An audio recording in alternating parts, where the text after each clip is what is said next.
ఈ మన తెలుగు డైరెక్టర్లు యాక్చువల్గా బాలీవుడ్ నుంచి కూడా బాలీవుడ్ స్టార్స్ కూడా తెలుగు డైరెక్టర్లు సౌత్ డైరెక్టర్లతో పనిచేయడానికి ఎక్కువ ఇష్టపడుతున్నారు. అందులో తెలుగు డైరెక్టర్లు ఎవరైనా వస్తే ఎక్కువ ఇంపార్టెన్స్ ఇస్తున్నారు. ఇండియా వైడ్ తెలుగు డైరెక్టర్లకు ఒక విలువ వచ్చింది, 100% వచ్చింది తెలుగు టెక్నీషియన్కి అనేది ఒక అభిప్రాయం ఉంది సార్.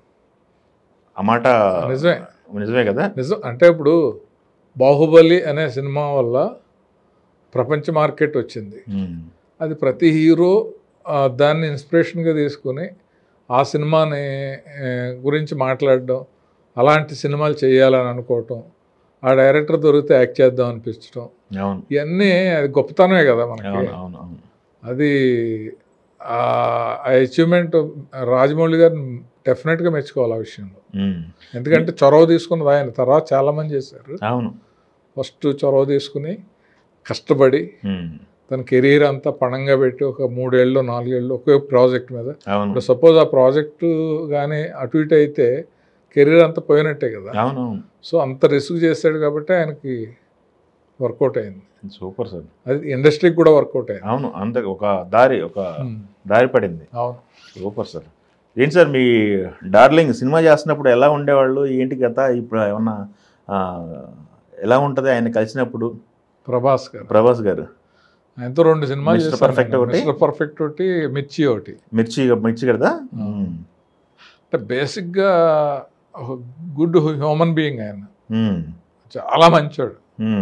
వేరే నెగిటివ్ పాయింట్స్ అసలు ఏమి ఉండవు. ఓకే.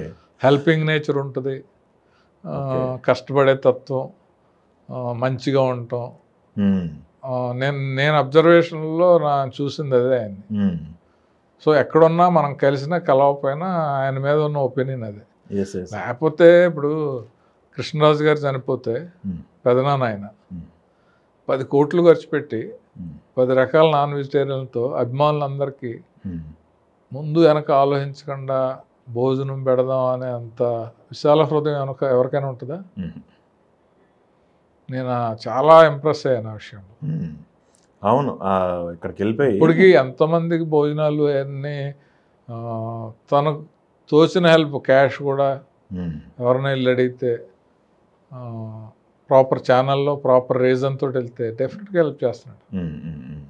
సూపర్ అండి. మొన్న ఈ మధ్య ఒక ఫేక్ కాల్స్ ఆయన పేరు వాడి సోషల్ మీడియాలో కూడా కొంచెం ఇంకా అన్నీ వేస్ట్ డిస్కషన్. ఇప్పుడు మంచి మనిషి గురించి ఎవడో తెంగరోడో లేకపోతే క్యాష్ చేసుకుందాం అనుకునేవాడు మాట్లాడిన మాటలకి మనం వేసం ఎత్తు విలువ కూడా ఇవ్వకూడదు. ఇస్తే మళ్ళీ ఆ డిస్కషన్ మళ్ళీ నెగిటివ్గా ఉంటుంది. Super sir. మీ ఎంత సార్ ఇప్పుడు? 60యా? 59 60 దగ్గరలో వచ్చారు. Super sir. ఈ 6 ఇయర్స్ లైఫ్, 60 ఇయర్స్ తర్వాత లైఫ్ ఎలా ఉండాలి ఏంటి అనే దానికి కూడా కొన్ని పాయింట్లు చూశాను. ఏంటి ఆ ప్లానింగ్ ఏంటి అసలు? 60 ఇయర్స్ తర్వాత ఎవరైనా సరే నేను పాటిస్తున్నాను, అదటోళ్ళు పాటించాలని రూల్ ఏం లేదు. ఎందుకంటే ఆర్థికంగా కూడా వెసులుబాటు ఉండాలి కదా. అవును, అనుకుంటూ చాలామంది అనుకుంటారు, అందరికీ కుదరదు. బట్ నేనేమనుకుంటానంటే ఇంతవరకు కుటుంబం గురించో లేకపోతే ఆశయాల గురించో ఏదో చేయాలన్న దాని గురించో అయిపోయింది. ఇక్కడి నుంచి ఉండే 10 ఏళ్ళు 20 ఏళ్ళు యాక్టివ్గా ఉండే దాంట్లో సెల్ఫ్గా మన కోసం మనం బతకాలి. మనం ఏం మిస్ అయ్యామో అన్నీ పొందాలి, హెల్త్ బాగా చూసుకోవాలి, రకరకాల ప్లేసులు తిరగాలి. ఇంకా అంటే టైము, ఆ ఉన్న టైంని ఎలాగైనా యూజ్ చేయొచ్చు.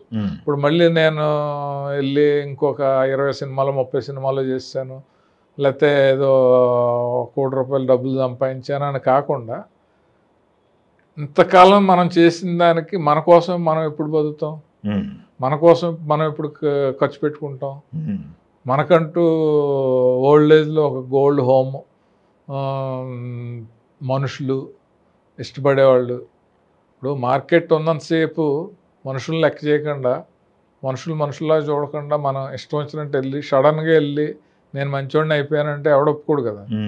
మనం మనిషిగా బిహేవ్ చేయాలి, మనకంటూ సర్కిల్ ఏర్పాటు చేసుకోవాలి, మన చిన్నప్పుడు ఉన్న వాళ్ళతోటి ఏమన్నా హెల్ప్ చేయాలి, ఊరికి ఏదైనా సాయం చేయాలి, తర్వాత కుటుంబానికి ఇవ్వాల్సిన టైం ఇవ్వాలి. ఎందుకంటే బిజీగా ఉన్నప్పుడు మనమేమో రాత్రి పడుకుంటాకు వచ్చినప్పుడు పిల్లలు పడుకుంటారు, పొద్దున మనం పడుకుంటాం, వాళ్ళు లేచి వెళ్ళిపోయాడు. ఇలాగా లైఫ్లో చాలా మిస్ అయిపోతాం కదా. ఆ మిస్ అయినవి అన్నీ కూడా ఎంజాయ్ చేయాలి అనేది ఉంటుంది నాకు. ఓకే, దానికి ట్రై చేస్తాను. ఓకే. ఇప్పుడు సడన్గా మనకి తెలియకుండా అతీతంగా ఏమైనా అవకాశాలు వచ్చినాయంటే వాటిని వదిలేసేలా కాదు, కానీ ఉన్నంతలో మనం అనుకున్నవి చాలా చేసాము. లైఫ్ ఫుల్నెస్ ఉండాలంటే ఏది మిస్ అవ్వకుండా అన్నీ అనుభవించాలి. అది ఇప్పుడు మా ఊరు వెళ్తాను నేను, ఒక 20 రోజులు ఉండిపోవాలంటే ఉండిపోగలను నేను. ఇప్పుడు అమెరికా వెళ్ళాను, 3 నెలలు ఉండాలంటే ఉంటాను. అంటే ఎక్కడున్నా మనం ఎంజాయ్ చేసేలా ఉండాలి. ఓకే, ఒక 1 అవర్ నుంచి మన ఇంటర్వ్యూ జరుగుతుంది, నేను ఎంజాయ్ చేస్తున్నాను ఇక్కడ, లేకపోతే ఉండలేం కదా. సో ఎంజాయ్మెంట్ అనేది ఒక సంపాదనలోనో ఒక సినిమాలు చేయటంలోనే కాదు, చాలా యాంగిల్స్లో చాలా ఏరియాల్లో ఉంటుంది. అది మనం థింక్ చేసే విధానాన్ని బట్టి ఉంటుంది. సో ఆ విధానం మనం ఫాలో అయితే మనకి లైఫ్ అంతా సెలబ్రేషనే అని నా ఫీలింగ్.